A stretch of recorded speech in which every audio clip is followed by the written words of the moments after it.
नमस्कार। आज हम जानेंगे कि विकास एग्रोटेक कंपनी के डीएसआर को यूज़ कैसे किया जाता है और इसके फ़ायदे क्या हैं। तो सबसे पहले मैं आपको बताऊंगा कि डीएसआर होता क्या है। डीएसआर होता है डायरेक्ट सीडिंग ऑफ राइस। वो मशीन जिससे हम डायरेक्ट चावल के बीज को ज़मीन में बो सकते हैं, उसी को बोलते हैं डीएसआर। और इसके बाद मैं आपको बताऊँगा कि डीएसआर का यूज़ कैसे करना है। डीएसआर को यूज़ करने से पहले इन लिंक्स की मदद से आप इसको ट्रैक्टर के साथ जोड़ लें, और उसके बाद जो फर्स्ट वाला रैक है, इसमें हम डालेंगे खाद। खाद डालने से पहले आप चेक करें कि इसके सारे होल्स प्रॉपर बंद हैं। अगर ये खुले हुए हैं तो इस लीवर की मदद से आप इसको बंद कर सकते हो, और वापस इसी लीवर की मदद से आप इसकी सप्लाई को चालू कर सकते हो। दूसरा रैक, इसमें हम डालेंगे बीज। बीज डालने के बाद आप इसकी भी एडजस्टमेंट इस पत्ती से कर सकते हो, जो होल वाली पत्ती है। जितना ये रैक अंदर की साइड रहेगा, उतनी ज़्यादा क्वांटिटी में बीज ज़मीन में जाएगा, और जितना ज़्यादा ये बाहर रहेगा, उतनी कम क्वांटिटी में ज़मीन में बीज जाएगा। बीज डालने से पहले एक चीज़ का ध्यान रहे कि बीज कम से कम 8 से 12 घंटे के लिए पानी में भिगा हुआ होना चाहिए। और बीज की गहराई ज़मीन में जब आप बीज बोओगे तो उसकी गहराई कम से कम 2.5 से 3 सेंटीमीटर की होनी चाहिए।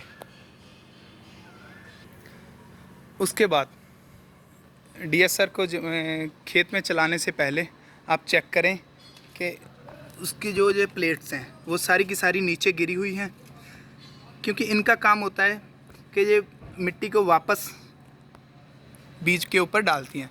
जब इन पाइप्स के थ्रू आपकी खाद और बीज नीचे गिर जाता है, ज़मीन में चला जाता है, तो उसके बाद ये मिट्टी को वापस उनके ऊपर गिरा देता है।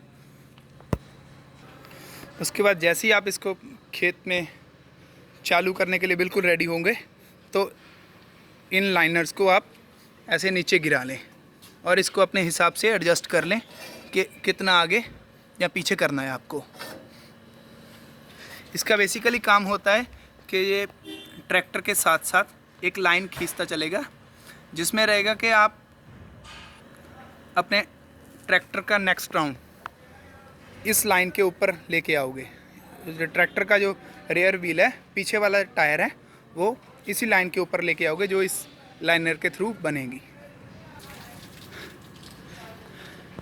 लाइनर नीचे गिराने के बाद जब आप ट्रैक्टर को ज़मीन में चलाओगे तो ध्यान रहे कि आपका ट्रैक्टर L1 या L2 गियर में ही चले। बस अब ऐसे ही आप ट्रैक्टर को L1 और L2 गियर में आगे की ओर चलाओगे, और